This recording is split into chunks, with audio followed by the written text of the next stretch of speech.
रणदीप जी, आपका स्वागत है जनतंत्र टीवी पर।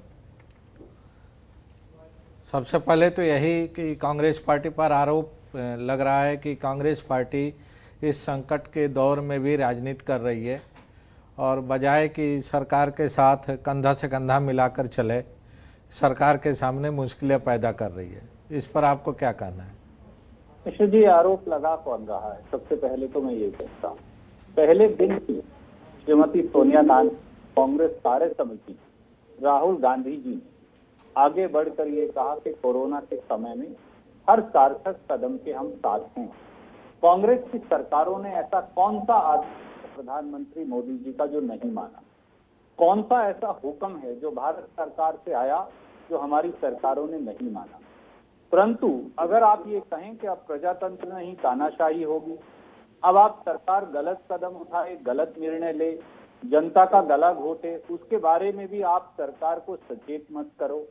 अगर सरकार टेस्टिंग, ट्रेसिंग, क्वारंटीन की नीति ना अपनाए, 130 करोड़ के मुल्क में हम आज तक केवल 10 लाख टेस्ट कर पाए हैं और 42 दिन क्वारंटीन को हो गए हैं देशबंदी को। क्या हम ये सवाल नहीं पूछ सकते कि 17 मई के लॉकडाउन खुलने के बाद जो तीसरा लॉकडाउन है, क्या मोदी जी चौथा और पांचवा लॉकडाउन भी लागू करने वाले हैं? और 17 मई तक लॉकडाउन से बाहर आने को लेकर आपकी क्या एग्जिट स्ट्रैटेजी या नीति है? किस प्रकार से स्वास्थ्य का स्ट्रक्चर बनेगा और पूरे देश में गरीब आदमी हो या मिडिल क्लास, किस प्रकार से उसकी स्थिति आज है दयनीय? रोजी रोटी का प्रश्न है, राशन है नहीं, आम आदमी की जेब में पैसा नहीं, तनख्वाहें कट गई हैं या नौकरियां जा चुकी हैं, तो सरकार के पास इकोनॉमिक रोड मैप क्या है? किस प्रकार से होगा? और अगर हम सकारात्मक सुझाव दें तो क्या वो आलोचना है? मुझे लगता है कि सरकार को कांग्रेस पार्टी के भरपूर तजर्बे से फायदा उठाकर एक राष्ट्र हित में ये लड़ाई को लड़ना चाहिए था। दुर्भाग्य से प्रधानमंत्री जी केवल अपनी डफली, अपना है और किसी दूसरे व्यक्ति की सुनने को तैयार नहीं। श्रीमती सोनिया गांधी ने 6 पत्र उनको लिखे, कांग्रेस के लिए नहीं लिखे, हमारे माइग्रेंट लेबर, हमारे जो मजदूर कामगार साथी हैं उनके लिए, हमारे लघु और सूक्ष्म उद्योग हैं उनके लिए, हमारी महिलाओं और गरीबों के लिए, गरीबों के राशन के लिए, उद्योग धंधे को चालू करने के लिए, छोटे छोटे दुकानदार के लिए। प्रधानमंत्री जी ने उनमें से एक सुझाव को भी लागू करना उचित नहीं समझा। तो क्या अब सुझाव देना भी इस देश में देशद्रोह हो गया है? मुझे लगता है राजधर्म की अनुपालना भाजपा सरकार को करनी ही पड़ेगी, क्योंकि राजधर्म ही सबसे बड़ा राष्ट्र धर्म है। रणदीप जी, बीजेपी के लोग ये भी कह रहे हैं कि मोदी जी के जो स्ट्रैटेजी है उसकी डंका पूरी दुनिया में बज रही है। पूरी दुनिया में मोदी जी के जो रणनीति है कोरोना से लड़ने की, उसकी तारीफ हो रही है और कांग्रेस पार्टी मोदी जी की नीतियों में खामियां खोजने में लगी है। मैं आपसे एक तथ्य आपके दर्शकों के समक्ष रखूंगा। 31 जनवरी को पहला कोरोना केस भारत में आया। जब फरवरी के पहले हफ्ते में राहुल गांधी जी ने इस बारे में सरकार को चेताया और जगाया, तो बजाय इसके कि कोरोना के संकट को फरवरी में हम गंभीरता से लेते, भारत सरकार और उनके मंत्रियों ने और भाजपा के लोगों ने कांग्रेस का मजाक उड़ाया और उसके बाद हमने लाखों लोगों का नमस्ते ट्रंप कार्यक्रम किया। गुजरात में आज कोरोना संक्रमण की क्या हालत है? हिंदुस्तान में सबसे ज्यादा संक्रमण और सबसे ज्यादा मृत्यु दर आज गुजरात के अंदर है। क्या कारण था कि अमित शाह जी ने तबलीगी जमात दिल्ली में कार्यक्रम करने की इजाजत दी और भारत सरकार ने धर्म प्रचारकों को तबलीगी जमात के कार्यक्रम दिया? कांग्रेस की कोएलिशन की सरकार ने तो तबलीगी जमात को यह इजाजत नहीं दी। और आपने जब कोरोना केस 31 जनवरी को डिटेक्ट हो गया था तो लॉकडाउन किया 25 मार्च को, यानी 28 दिन निकल गए फरवरी के और 25 दिन निकल गए मार्च के। हमने जब लॉकडाउन किया 25 मार्च को तो 536 केस थे आज 1500 तो मृत्यु हो चुकी हैं और कुल केस जो हैं उनकी संख्या देखिए वो लाख को पार कर चुकी है। तो ऐसे में अगर हम आईना दिखाएं और कहें कि भैया ये झूठी शानो शौकत का समय नहीं, आज केवल एक पॉलिसी है, कोरोना का कोई वैक्सीन नहीं, तो इसलिए टेस्ट, ट्रेस, क्वारंटीन, क्या ये देशद्रोह है या राष्ट्रहित है, मैं आपके समक्ष रखता हूं। दूसरा, हमारे लाखों मजदूर, करोड़ों मजदूर, लगभग 10 करोड़ मजदूर, प्रवासी मजदूर अलग अलग प्रांतों में फंस गए। आपने 8 बजे घोषणा की रात को 25 मार्च को कि अब ये लागू हो जाएगा, 25 मार्च से रात को की 24 को, और 12 बजे से लागू हो गया 4 घंटे के अंदर। लाखों मजदूर जो हैं वो अपने अपने गंतव्य स्थानों पर नहीं जा पाए। पहली बार आजादी के बाद हमने ये देखा कि हजारों लोग, सैकड़ों हजारों किलोमीटर पैदल यात्रा कर अपने बच्चे को गोद में लिए, नंगे पांव, भूखे प्यासे, बगैर राशन, बगैर पैसा, बगैर दवाई के सैकड़ों हजारों किलोमीटर चल कर गए। शायद 56 लोगों की तो रास्ते में मृत्यु हो गई। क्या इस सरकार को ये खबर नहीं थी? और मैं आपसे पूछता हूं, क्या केंद्र सरकार अगर 100 करोड़ रुपया नमस्ते ट्रंप में खर्च सकती है, अगर मोदी जी 20,000 करोड़ सेंट्रल विस्टा सौंदर्यकरण यानी नई संसद और नया प्रधानमंत्री निवास और कार्यालय बनाने में खर्च सकते हैं, अगर मोदी जी 1,10,000 करोड़ बुलेट ट्रेन में खर्च सकते हैं, अगर मोदी जी खुद के लिए 8,500 करोड़ के 2 हवाई जहाज खरीद सकते हैं, अगर रेल विभाग 151 करोड़ रुपया मोदी जी के कोरोना फंड में डाल सकता है, तो इन गरीब मजदूरों को, जहां वो महाराष्ट्र में हो या केरल में, वो गुजरात में हो या राजस्थान, गैर शुल्क के अब ट्रेन के माध्यम से अपने अपने घर जाने की इजाजत क्यों नहीं दे सकते? क्या इन राष्ट्र निर्माताओं मजदूरों का इस देश के ऊपर कोई अधिकार नहीं? अगर छोटा छोटा दुकानदार आज 42 दिन से घर बैठा है, उसके पास आय का कोई साधन नहीं, दान भी वो दे, गरीबों को रोटी भी वो खिलाए, परंतु कमाई के नाम पर आपने उसकी दुकान अब बंद कर रखी है, 56 दिन तक बंद रहेगी, 17 मई तक। तो उनके लिए राहत मांगना क्या राष्ट्रहित है या देशद्रोह है? इसी प्रकार से जो लघु और सूक्ष्म उद्योग हैं, वो देश की जीडीपी का 1/3 है और 11 करोड़ लोगों को रोजगार देते हैं। अगर उनके लिए 2 लाख करोड़ का पैकेज देश नहीं दे सकता, इसकी मांग राष्ट्रद्रोह है या राष्ट्रहित है? 14 करोड़ लोगों की नौकरियां जा चुकी है। अगर सरकार को आर्थिक दृष्टि से और स्वास्थ्य की दृष्टि से सही रास्ता दिखाया जाए तो यह आलोचना नहीं, ये सकारात्मक सुझाव और रचनात्मक सहयोग है और सरकार को इसको इसी तरीके से लेकर इसका क्रियान्वयन करना चाहिए। रणदेव जी, उनको एतराज इस बात पर भी है कि आप लोग इस मौके पर गड़ा मुर्दा उखाड़ने की कोशिश कर रहे हैं, यानी जो लोग देश छोड़ के भाग गए हैं, जिनके ऊपर बैंकों का बकाया है, जिनको राइट ऑफ किया गया है आरबीआई के जरिए और बैंकों के जरिए, आप लोग इस मौके पर उस मुद्दे को उठाने की कोशिश कर रहे हैं और इसके पीछे कांग्रेस पार्टी की राजनीति है। इसको आप किस रूप में देख रहे हैं? एक भारतीय के तौर पे मिश्र जी, मुझे लगता है कि ये सवाल उठाया जाना चाहिए और प्रधानमंत्री में अगर थोड़ा सा भी विवेक और साहस है, मैं बहुत जिम्मेवारी से आपके चैनल पर कहता हूं, तो उन्हें का जवाब दिया जाना चाहिए। 22 अप्रैल 2020 को, यानी लगभग 10 दिन पहले, एक आरटीआई का जवाब रिजर्व बैंक ऑफ इंडिया देता है। 50 सबसे बड़े बैंक डिफॉल्टर्स के नाम, 68,000 का कर्जा, 50 आदमियों का जो भारत सरकार ने, मोदी सरकार की सूची जारी करता है। उस सूची में सबसे पहला नाम कौन सा है? मेहुल चोकसी और नीरव मोदी। जिस मेहुल चोकसी को प्रधानमंत्री गोल्ड स्कीम लॉन्च करते हुए हमारे मेहुल भाई कहकर पुकार, जो नीरव मोदी देश छोड़कर भागने से पहले आखिरी बार प्रधानमंत्री नरेंद्र मोदी जी के साथ वर्ल्ड इकोनॉमिक फोरम में देखा जाता है, उनका 10,000 करोड़ रुपया के करीब माफ हो जाता है। जो जतिन मेहता, जो पालनपुर गुजरात से है नीरव मोदी की तरह, जो लगभग उसका भी 7 से 8,000 करोड़ रुपया माफ हो जाता है। विजय माल्या जो देश छोड़कर भगोड़ा है, उसका भी, उसकी एयरलाइंस का भी लगभग 1918 रुपया माफ हो जाता है। इस देश में आपके पास लाखों करोड़ों मजदूरों के ट्रेन की टिकट देने को नहीं है। हमारे 5 लाख भारतीय विदेशों में फंसे पड़े हैं, उनको वापस लेने के लिए आपके पास हवाई जहाज और पैसा नहीं है। इस देश में गरीब को लेने के लिए राशन नहीं है।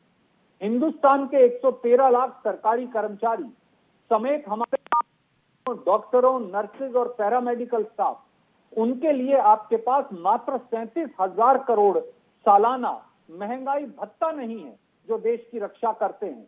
पर आपके लिए नीरव मोदी, मेहुल चोकसी, विजय माल्या, जतिन मेहता और देश छोड़कर भागे ऐसे भगोड़ों का 68,000 करोड़ माफ करने के लिए पैसा है। ये देशद्रोह है। अगर वाकई में कुछ देशद्रोह है तो ये सच्चा देशद्रोह है। इसका जवाब प्रधानमंत्री जी को देना चाहिए और जो ऐसा कर रहे हैं उनकी कर रहे हैं जराई के बगैर इसका जवाब देश मांगता है। रणदीप जी, कल सोनिया जी कांग्रेस शासित राज्यों के मुख्यमंत्रियों से बात करने वाली हैं, कोई खास एजेंडा है? कांग्रेस शासित प्रदेशों ने एक ऐतिहासिक निर्णय लिया है श्रीमती सोनिया गांधी जी और राहुल गांधी जी के आह्वान पर। कल जब हमने देखा कि हमारे लाखों मजदूर भाई, कामगार भाई, श्रमिक भाई वापस नहीं आ रहे, तो श्रीमती सोनिया गांधी ने ये कहा उनके पास आज पैसा और राशन नहीं, कांग्रेस की इकाइयां उनकी टिकट का पैसा देंगी। हमारे मुख्यमंत्रियों ने बढ़त कर ये निर्णय लिया कि राजस्थान की सरकार, पंजाब की सरकार, छत्तीसगढ़ की सरकार और पुडुचेरी की सरकार, उनका सारा पैसा ट्रेन की टिकट का सरकार वहन करेगी। इस प्रकार के कई मुद्दे हैं। उदाहरण के तौर पर 35 किलो अनाज हमारी छत्तीसगढ़ की सरकार, मुख्यमंत्री भूपेश बघेल जी और उनके साथी हर व्यक्ति को दे रहे हैं और छत्तीसगढ़ इस समय कोरोना फ्री है। राजस्थान की सरकार ने हर विधवा को, हर हैंडीकैप्ड आदमी को 3 महीने और हर बुजुर्ग को 3 महीने की पेंशन एडवांस में दी और मजदूरों को डायरेक्ट बेनिफिट ट्रांसफर के माध्यम से 1500 और 2500 रुपए की 2 किस्त दी। पंजाब ने एक एक मजदूर को वापस भेजने का संकल्प लिया है, हमारे मुख्यमंत्री अमरिंदर सिंह जी ने और उधर अशोक गहलोत जी ने। इसी प्रकार से पौंडीचेरी के मुख्यमंत्री ने सरकार के खजाने से जितने भी मजदूर थे स्पेशल बसेस लगाकर एक एक मजदूर को वापस भेजने का इंतजाम किया। ये कुछ बातें हैं जिनके बारे में मुख्यमंत्री व्याख्या करेंगे और आगे कोरोना से किस प्रकार से लड़ा जाए उसकी नीति की श्रीमती सोनिया गांधी जी से चर्चा भी करेंगे। रणदीप जी, क्या राहुल जी दोबारा पार्टी अध्यक्ष बनने वाले हैं? जिस तरह से उनकी सक्रियता दिखाई दे रही है, जिस तरह से वे इंटरनेशनल लेवल पर कोरोना महामारी को लेके एक संवाद कायम कर रहे हैं अलग अलग एक्सपर्ट से, आर्थिक क्षेत्र के विशेषज्ञों से, तो उसको लेके ये अंदाज़ा लगाया जा रहा है कि जल्दी ही राहुल गांधी जी की फिर वापसी हो रही है पार्टी में, संगठन में और अध्यक्ष के पद पर। इसमें कितनी सच्चाई है? मिश्र जी, इसका जवाब तो मुझे नहीं मालूम, पर एक कांग्रेस के कार्यकर्ता के तौर पर मैं कह सकता हूं, कांग्रेस का प्रत्येक कार्यकर्ता और सभी नेता ये चाहते हैं कि श्री राहुल गांधी दोबारा से फिर, जैसे 5 वर्ष उन्होंने बखूबी से मोदी सरकार से लोहा लिया और अनेकों प्रांत, मध्य प्रदेश हो, छत्तीसगढ़ हो, राजस्थान हो, पंजाब हो, पौंडीचेरी हो, अनेकों प्रांत हमने जीते। हमने कुछ हारे भी, पर हम ये सारे प्रांत वापिस जीते और बिहार भी। तो और हमारा ये मानना है कि अगर श्री राहुल गांधी भारतीय राष्ट्रीय कांग्रेस का नेतृत्व करेंगे तो एक नई स्फूर्ति, एक नया जोश और एक नया बलबला फिर पैदा होगा, जिसकी आज सबसे ज्यादा जरूरत और आवश्यकता है। आपको लगता है कि जिस तरह से खतों की किताबत का दौर शुरू हुआ राहुल जी की तरफ से और सोनिया जी की तरफ से, उसको लेके मोदी जी की सरकार काफ़ी दबाव में है कांग्रेस पार्टी? हमारा आदरणीय श्री नरेंद्र मोदी जी से विनम्र हाथ जोड़कर एक ही अनुरोध है, कांग्रेस के दबाव में मत आइए, पर देश की जनता की पीड़ा के दबाव में अवश्य आइए। आज हिंदुस्तान के किसान की, उत्तर भारत के किसान की क्या हालत है? वो एक एक दर्जन दिनों से मंडी में पड़ा है, 12% नमी की मात्रा कहकर उसकी गेहूं और सरसों या चना। आज तक फूड कॉरपोरेशन ऑफ इंडिया ने 2% पेमेंट केवल की है। अगर आपने अपनी गेहूं 15 या 20 अप्रैल को भी बेच दी तो आज तक आपकी पेमेंट नहीं हुई। मोदी जी, क्या आप जानते हैं किसान तो हर रोज कमाता है, हर रोज खाता है, यानी हर रोज कुआं खोदता है, हर रोज पानी पीता है। उसको अब अगली खरीफ की फसल लगानी है, धान लगाना है, दूसरी खरीफ फसलें लगानी है। अगर आप उसकी जेब में पैसा डालेंगे ही नहीं, पहले तो 4 बार बेमौसमी बारिश ने उत्तर भारत की फसल को खराब किया, फिर आपने 5 बार नए नए फरमान बदलकर किसान को कंफ्यूज कर दिया कि वो किस प्रकार से फसल की बिकवाली करे। मार्केट नाम की कोई व्यवस्था नहीं। आप तो मिश्र जी बुद्धिमान हैं, ये जानते हैं कि केवल 23-24% ही न्यूनतम समर्थन मूल्य पर सरकार खरीदती है, बाकी की जो फसल है वो मार्केट फोर्सेस खरीदती है। आज कोरोना युग में मार्केट है ही नहीं, तो आज उत्तर प्रदेश का किसान जाकर देखिए कितना पीड़ित है, मध्य प्रदेश का किसान कितना पीड़ित है, बाकी पूरे उत्तर भारत में आज किसान, बिहार का भी चाहे किसान हो, कितना पीड़ित है। क्यों? मार्केट नाम की कोई चीज कोरोना काल में बची नहीं। सरकार सारी फसल खरीदती नहीं, जो खरीद रही है उसकी पेमेंट करती नहीं।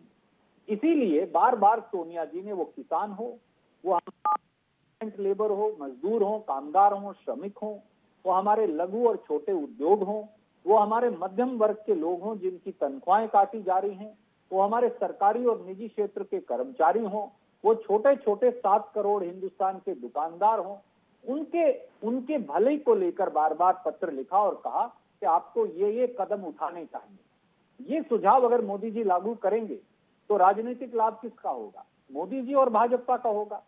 तो वो अपना फायदा भी नहीं देख रहे और देश का फायदा भी नहीं देख रहे। रणदीप जी, आखिरी सवाल है कि अगर मोदी जी की सरकार कांग्रेस के सुझावों को नहीं मानती है और कांग्रेस के वर्कर इस समय राहुल गांधी और सोनिया जी की तरफ देख रहे हैं अगले एक्शन प्लान के लिए, अगले रोड मैप के लिए, तो कांग्रेस पार्टी के पास किस तरह की रणनीति है इस कोरोना महामारी से निपटने के लिए और साथ में बीजेपी और बीजेपी की सरकार को चुनौती देने के लिए? देखिए, एक उदाहरण, हाथ कंगन को आरसी क्या, पढ़े लिखे को फारसी क्या। मोदी जी ने हमारे लाखों मजदूरों को घर वापस आने की पहले अनुमति नहीं दी, फिर अनुमति दी तो रेल का भाड़ा उनसे वसूलने का धंधा कर लिया। एक बार मोदी जी कहा करते थे कि व्यापार उनके खून में है। अब तो हमें लगता है कि उन्होंने राज सत्ता को ही व्यापार बना दिया। तो कांग्रेस ने निर्णय किया कि कांग्रेस के साथी उन मजदूरों का रेल का भाड़ा दे देंगे। ये है कांग्रेस जो विपक्ष में होकर भी हिंदुस्तान लोगों की मदद के लिए आगे आई है। इसी प्रकार से कांग्रेस लगातार, कांग्रेस का सुझाव नहीं है, हम जनता के सुझाव मोदी जी तक रखते हैं, भाजपा की सरकार के समक्ष रखते हैं और उम्मीद करते हैं कि वो उन्हें मानेंगे। अगर वो नहीं मानेंगे तो दबाव की प्रजातंत्र में प्रजातांत्रिक तरीके से जो हर रणनीति होनी चाहिए, उस हर रणनीति और उस हर प्रजातांत्रिक हथियार का इस्तेमाल हम करेंगे ताकि देश की अहंकारी सरकार को जनता की बात सुननी पड़े और देश के 130 करोड़ लोगों की ड्योढ़ी पर सर झुकाकर उनका हुक्म मानना पड़े। रणदीप जी, पीएम केयर को लेके कांग्रेस पार्टी क्यों इतना ज़्यादा नाराज है? हर प्रेस कॉन्फ्रेंस में, हर चिट्ठी में पीएम केयर की चर्चा होती है और पीएम केयर में जो फंड आया है उसकी चर्चा होती है। मैं आपके माध्यम से आपके दर्शकों को कहूंगा, पीएम केयर में जो पैसा आया वो दान सरकारी कर्मचारियों से लिया गया, कंपनियों से लिया गया और अब तो विदेश से भी आया। क्या उस फंड की सरकारी ऑडिट होना चाहिए या वो फंड केवल मोदी जी का व्यक्तिगत फंड होना चाहिए? वो पैसा इसलिए प्रधानमंत्री जी के फंड में आया कि वो प्रधानमंत्री हैं और भारत सरकार के और देश के मुखिया हैं। ये पैसा उनका व्यक्तिगत पैसा नहीं।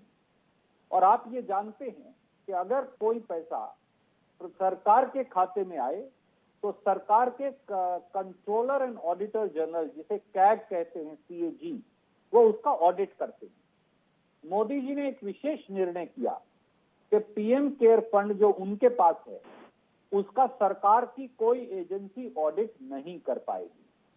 क्या कुछ छुपाया जा रहा? नंबर 2, ये पैसा किस किस से आया और ये पैसा कहां खर्च किया गया है या कहां खर्च किया जाएगा? क्या देश को ये जानने का अधिकार नहीं? हजारों करोड़ रुपया जो इकट्ठा किया गया है उसकी पारदर्शिता और जवाबदेही दोनों होनी चाहिए। प्रधानमंत्री को चाहिए वेबसाइट बनाकर हर दानकर्ता का नाम वहां लिख दें और उस पैसे का इस्तेमाल कहां किया जाएगा ये भी लिख दें। जनता जिसने दान किया है वो भी अपने सुझाव दे देगी। ये राष्ट्रहित में सबसे बड़ी बात होगी। इसको प्रधानमंत्री जी क्यों ऐसा नहीं करना चाहते? और तीसरा, पीएम केयर फंड का इस्तेमाल उदाहरण के तौर पर हमारे लाखों मजदूर बिहार से, उत्तर प्रदेश से, मध्य प्रदेश से, उड़ीसा से, बंगाल से दूर दूर फंसे हैं। आप उनके लिए पीएम केयर फंड का इस्तेमाल क्यों नहीं कर रहे? तो पीएम केयर का फंड अगर देशवासियों की भलाई के लिए, कोरोना से लड़ाई के लिए नहीं होगा तो किस चीज के लिए होगा? इसलिए हम केवल ये चाहते हैं कि अगर सरकार का पैसा है तो सरकार के नियमों के अनुसार सीएजी का ऑडिट हो और प्रधानमंत्री जी इस बारे में अपनी जवाबदेही सुनिश्चित करें। यही सच्चा राजधर्म है। बहुत बहुत धन्यवाद रणदीप जी, हमारे चैनल से बात करने के लिए। शुक्रिया।